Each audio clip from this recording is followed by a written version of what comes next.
Hello friends, welcome to my YouTube channel. I am Shubham Gupta. तो जैसा कि हम लोग क्लास 9th का एनसीईआरटी पैटर्न पर आधारित विज्ञान पढ़ रहे थे, जिसमें कि हम चैप्टर नंबर 1 के बारे में पढ़ रहे थे और अब तक हमने इसमें 2 लेक्चर कंप्लीट कर लिया है। आज ये हमारा पहले चैप्टर से संबंधित तीसरा चैप्टर है। अगर अभी तक आपने दोनों लेक्चर नहीं देखा है तो आप देख सकते हैं, जिसमें कि पहले लेक्चर हमने पदार्थ के बारे में बात किया है और इसके कणों के बारे में, और दूसरे लेक्चर में हमने पदार्थ की तीनों अवस्थाओं के बारे में बात किया हुआ है। ठीक है, जो कि पदार्थ की जो तीनों अवस्था हैं यहाँ से हैं, इसके बारे में हमने दूसरे लेक्चर में बात किया हुआ है। आज के इस वीडियो लेक्चर में क्या है कि आज के इस वीडियो लेक्चर में हम कि पदार्थ का एक अवस्था से दूसरे अवस्था में कैसे परिवर्तन होगा, इसके बारे में आज हम बात करेंगे। तो देखिए, आज का जो टॉपिक है वो क्या है कि क्या पदार्थ अपनी अवस्था को बदल सकता है, एक्सपेरिमेंट नंबर 1.4। तो इसको जानने के लिए हम जो है क्या करेंगे कि अपने प्रेक्षण जो कि हमारे पास जो उपलब्ध है जल, इससे हम इसका पदार्थ की अवस्था का एक से दूसरे में परिवर्तन जान सकते हैं। जैसे कि हम देख रहे हैं जो ये जल होता है, इसका ये तीनों अवस्था में उपलब्ध होता है। कौन कौन से अवस्था में? जैसा कि हम जानते हैं कि ये जो जल है ये ठोस अवस्था में भी उपलब्ध है, ठोस में जैसे कि बर्फ़ के रूप में, द्रव में भी उपलब्ध है, द्रव में जल के रूप में, और गैसीय अवस्था में जल वाष्प के रूप में। और इस तीनों अवस्था से हम भली भांति परिचित हैं।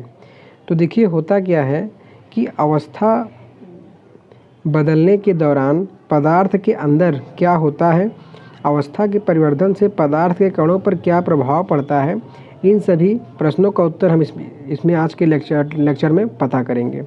तो देखिए, होता क्या है, पहला पदार्थ की अवस्था परिवर्तन में किसका मुख्य कारण है? तो पहला जो मुख्य कारण पड़ता है वो तापमान का पड़ता है। तापमान के अगर हम समझें तो तापमान का मतलब क्या हुआ? टेम्परेचर, जिसको हम इंग्लिश में कहते हैं टेम्परेचर, जिससे आप भली भांति परिचित हैं। दैनिक जीवन में खाना बनाना हो गया, पानी गर्माना हो गया, तो उसके लिए जो हम ऊष्मा देते हैं उसको हम तापमान कहते हैं। तो देखिए, प्रैक्टिकल में क्या करना है कि प्रैक्टिकल में कह रहा है कि आप एक बीकर लीजिए, बीकर मतलब कोई बर्तन लीजिए, उस बर्तन में आप 150 ग्राम बर्फ़ का टुकड़ा लीजिए। ठीक है, फिर उसके बाद उसको आप प्रयोगशाला में प्रयुक्त थर्मामीटर, जिससे कि हम टेम्परेचर नापते हैं, उसको लटका दें। किसमें? उस बीकर के अंदर। फिर उसको नीचे से धीमी आंच दें, जैसा कि आप यहाँ पे चित्र में देख सकते हैं कि क्या करना है कि इस बीकर में हमने बर्फ़ को लिया है, बर्फ़ में हमने इस थर्मामीटर को लटका दिया है और इस थर्मामीटर पे ऐसा लटकाया है कि बर्फ़ को नीचे छूता रहे, फिर उसके टेम्परेचर को नोट कर लिया है और नीचे से इसमें हम हीट दे रहे हैं। तो हीट देने से होगा क्या, धीरे धीरे इसका टेम्परेचर बढ़ता जाएगा और ये जो बर्फ़ रहेगा, जैसा कि आप देख सकते हैं कि पहले ये क्या था, बर्फ़ था, अब ये गर्म टेम्परेचर देने के कारण क्या हो गया, जल बन गया। और फिर इसका हम जो है टेम्परेचर नोट कर लेते हैं। तो इन सभी से हमको क्या पता लगता है कि टेम्परेचर देने के कारण बर्फ़ से इसका अवस्था परिवर्तित होकर किस में हो गया, जल में हो गया। देखिए क्या हो गया, पहला कि यहाँ देखते हैं कि ठोस के तापमान को बदलने पर उसके कणों की गतिज ऊर्जा बढ़ जाती है। मतलब कि हम जितना ज़्यादा उसको जो टेम्परेचर देते हैं तो उसके जो मतलब जल जिन कणों से मिलकर बना हुआ है उनकी जो है कि गतिज ऊर्जा बढ़ जाती है। अब गतिज ऊर्जा में वृद्धि होने के कारण कण अधिक तेज़ी से कंपन करने लगते हैं। मतलब कि आपने देखा होगा कि जब पानी को आप उबालते हैं तो उसमें कुछ पहले शुरुआत में क्या होता है कि बुलबुले टाइप के उठते हैं, और टेम्परेचर ज़्यादा देते जाते हैं तो होता क्या है, उसके कण इतने ज़्यादा, उसमें गतिज ऊर्जा उसको कहा जाता है, वो वृद्धि कर जाती है कि वो पानी अपने स्थान पर उछलने लगते हैं, मतलब कि कंपन करने लगते हैं। फिर आगे क्या है, इसके कारण होता क्या है कि गतिज ऊर्जा में वृद्धि होने के कारण कण अधिक तेज़ी से कंपन करने लगते हैं। साथ ही ऊष्मा के द्वारा प्रदत्त की गई ऊर्जा कणों के बीच के आकर्षण बल को पार कर लेती है। मतलब कि जिस बल के कारण वो सभी जल के जो कण थे आपस में जो बंधे हुए थे, मतलब अगर हम इस तरीके का बना, इसमें जो जल के कण थे आपस में बंधे हुए थे, नीचे से हीट देने के कारण हुआ क्या कि उनकी ऊर्जा इतनी अधिक हो गई कि उनका आकर्षण बल टूट जाता है। ठीक है, टूट जाता है तो होता क्या है कि इस कारण कण अपने नियत स्थान को छोड़कर, मतलब कि जिस पात्र में उसको हमने रखा हुआ था, जिस बर्तन में हमने उसको रखा हुआ था, उसको छोड़कर वो स्वतंत्र हो जाते हैं और गति करने लगते हैं। गति का सेंस यहाँ मतलब ये हुआ कि वो उस बर्तन में जैसे अगर दूध लिया हुआ है तो उसको ज़्यादा हीट मिलता है तो क्या होता है, बर्तन से निकल जाता है। ठीक है, और अगर ये पानी लिए रहते हैं तो वो उबलने लगता है, मतलब कि खौलने लगता है और वेपर टाइप में हो जाता है। फिर होता क्या है कि एक अवस्था ऐसी आती है कि जब ठोस पिघलकर द्रव में परिवर्तित हो जाता है। मतलब कि जैसा कि हमने क्रियाकलाप किया हुआ है और उसमें बर्फ़ लिया है, तो टेम्परेचर देते देते एक ऐसा कंडीशन आता है कि जब ये जो ठोस होता है ये पिघल के पूरा जो है द्रव में बदल जाता है। जैसा कि आप इसको घर में भी करके देख सकते हैं। तो होता क्या है कि जिस न्यूनतम तापमान पर ठोस पिघल कर द्रव बन जाता है वह इसका गलनांक कहलाता है। ये बहुत ही महत्वपूर्ण है, जो कि हमेशा पूछा जा सकता है कि वह न्यूनतम तापमान जिसमें ठोस पिघल कर क्या होता है, द्रव बन जाता है, उसको हम क्या कहते हैं, उसको कहा जाता है गलनांक। ठीक है, मतलब कि जैसे मान लीजिए कि आपने ये बीकर में, इस चित्र से समझते हैं इसको, कि आपने जब बीकर में इसको लिया हुआ था बर्फ़, ठीक है, ये पहले आपने जिस इस स्टेज में लिया था बर्फ़ में, अब इसको आप पहले टेम्परेचर देते गए, फिर एक ऐसा टेम्परेचर आया कि ये द्रव बदल गया। तो उसी क्षण, मतलब जिस क्षण ये एकदम मतलब ये लिक्विड में बदलना शुरू किया, उसी को हम क्या कहते हैं, गलनांक कहते हैं। मतलब कि गलनांक का अंक, गलनांक। फिर उसके बाद देखिए इसकी क्या दिया है कि किसी ठोस का गलनांक उसके कणों के बीच आकर्षण बल के सामर्थ्य को दर्शाता है। मतलब कि ये जो गलनांक है वो उसके बीच के आकर्षण बल को किस तरीके से दर्शाता है। मतलब कि पहले वो सॉलिड फॉर्म में था। सॉलिड फॉर्म में क्या होता है कि पदार्थ के जो कण होते हैं एक दूसरे के पास बहुत अधिक पास होते हैं, इतने मजबूत होते हैं, तभी तो सॉलिड फॉर्म में रहते हैं। लेकिन गलनांक वो स्थिति है कि वो उतना हम जब हीट दे देते हैं तो उनके बीच वो आकर्षण बल कम हो जाता है, और आकर्षण बल कम होने के कारण जो मतलब कि पहले सॉलिड के रूप में ऐसे रहते हैं वो लिक्विड फॉर्म में ऐसे चेंज हो जाते हैं। ठीक है, अब देखिए ये गलनांक कितना है कि हम कितना ऊर्जा दे दें, मतलब कि कितना हीट दे दें कि वो बदल जाए। तो होता क्या है कि बर्फ़ का जो गलनांक है वो है 273.15 के। अब यहाँ पर ये के क्या है, के जो है इसके गलनांक को मापने का मात्रक है। इसके बारे में हम देखते हैं। तो देखिए अंतर्राष्ट्रीय प्रणाली में, क्योंकि ये हम जो भी चीज़ पढ़ रहे हैं ये इंटरनेशनल लेवल पर पढ़ रहे हैं, तो अंतर्राष्ट्रीय प्रणाली में इस के को केल्विन के नाम से जाना जाता है। और जैसा कि हम यहाँ पे पानी को, या जो हमारे यहाँ थर्मामीटर प्रयोग होता है उसको हम सेल्सियस डिग्री, जो कि ये है, ये उसकी 0 डिग्री सेल्सियस जो है बराबर होता है 273 केल्विन के। ठीक है, मतलब कि अगर आपको कोई भी सेल्सियस डिग्री दिया गया है उसको आपको केल्विन, मतलब कि अंतर्राष्ट्रीय प्रणाली में अगर बदलना है तो उसमें आपको 273 को केवल जोड़ना पड़ेगा।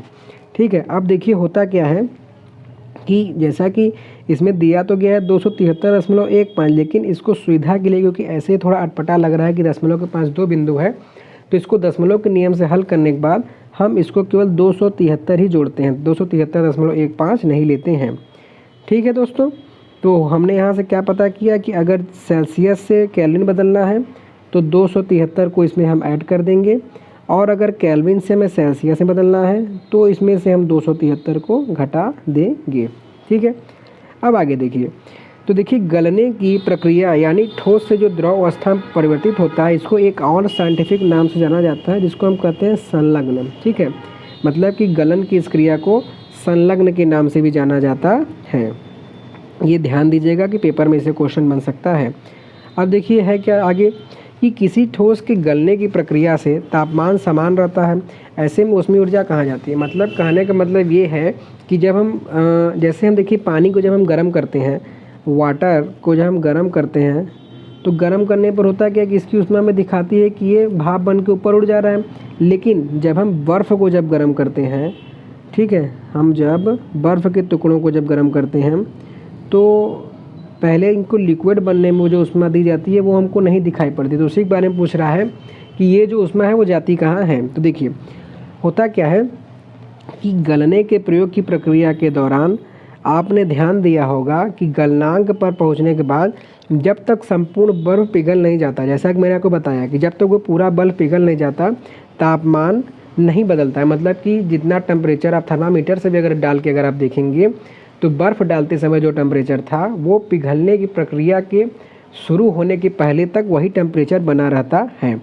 तो देखिए होता क्या है कि बीकर को ऊष्मा प्रदान करने के बावजूद भी ऐसा होता है कि कणों के पारस्परिक आकर्षण बल को वशीभूत करके पदार्थ की अवस्था को बदलने में इस ऊष्मा का प्रयोग किया जाता है। मतलब कि कणों की जो पारस्परिक आकर्षण बल है उसको ये ऊष्मा जो है पदार्थ को एक स्टेज से दूसरे स्टेज मतलब अवस्था में बदलने में किया जाता है। मतलब कि हम जब ये ठोस रूप में जो ऊष्मा दे रहे हैं तो इसकी स्थिति बदलने मतलब कि ठोस से द्रव में बदलने के लिए इस ऊष्मा का प्रयोग किया जाता है।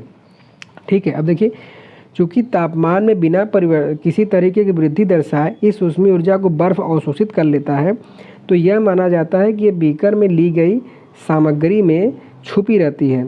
मतलब कि क्योंकि ये दिखा नहीं रहता तो इसको ये माना जाता है कि छुपी रहती है, और छुपी रहने के कारण इसको क्या कहा जाता है, गुप्त ऊष्मा कहा जाता है, क्योंकि छुपी हुई है और छुपी हुई चीज़ को जो है गुप्त कहा जाता है, तो इसलिए इसको बीकर की छुपी होने के कारण इसको गुप्त ऊष्मा कहा जाता है।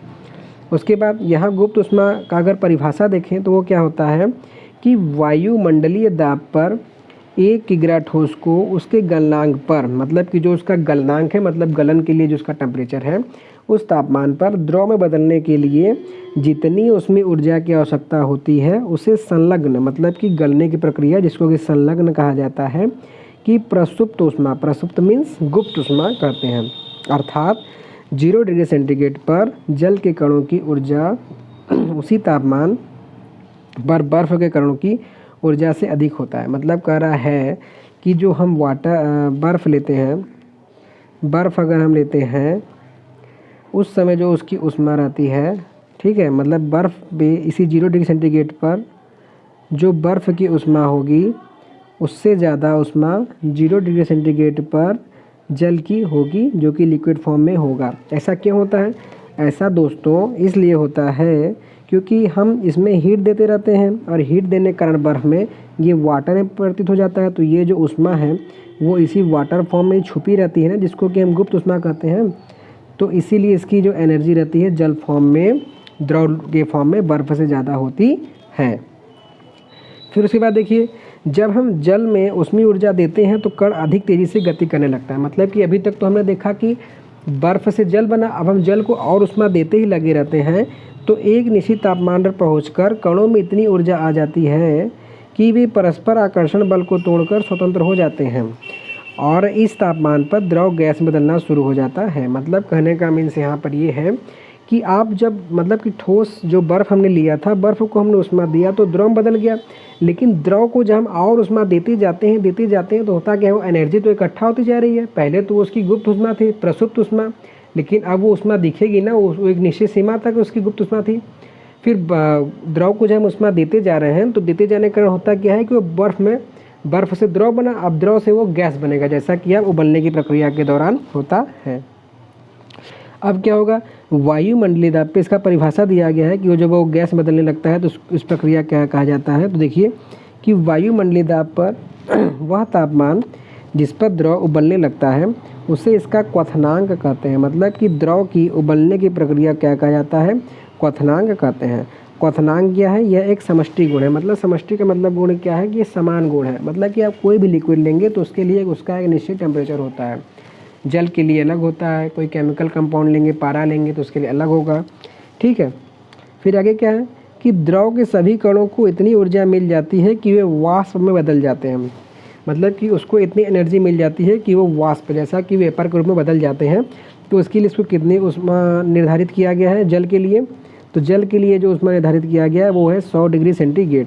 तो जैसा कि मैंने आपको बताया है कि आपको डिग्री सेंटीग्रेड को अंतर्राष्ट्रीय प्रणाली केल्विन में बदलना है, तो क्या करेंगे, इसमें आप बस सिंपली 273 को जोड़ देंगे जो कि बराबर हो जाएगा 373 केल्विन के, जिसको कि हम अंतर्राष्ट्रीय प्रणाली पर एसआई पद्धति में यूज करते हैं। अब आगे देखिए, क्या आप वाष्पीकरण की गुप्त ऊष्मा को परिभाषित कर सकते हैं। मतलब कि जैसे हमने देखिए पहले क्या देखा, हमने पहले गलनांक देखा, ठीक है, गलनांक के बाद गुप्त ऊष्मा देखा, अब उसके बाद क्वथनांक देखा, क्वथनांक के बाद ये जो वाष्प बन रहा है तो इसको हम किस तरीके से परिभाषित करेंगे उसको आइए देखते हैं। होता क्या है कि 373 केल्विन मतलब कि 100 डिग्री सेंटीग्रेड पर तापमान पर भाप अर्थात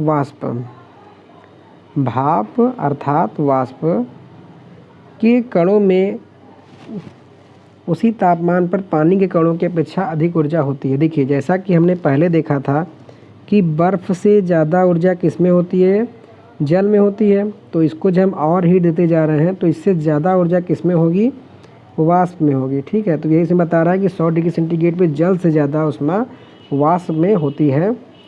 ठीक है, तो पानी के कण अपेक्षा अधिक ऊर्जा होते हैं। ऐसा इसलिए होता है क्योंकि भाप के कणों ने वाष्पीकरण की गुप्त ऊष्मा के रूप में अतिरिक्त ऊष्मा को अवशोषित किया था।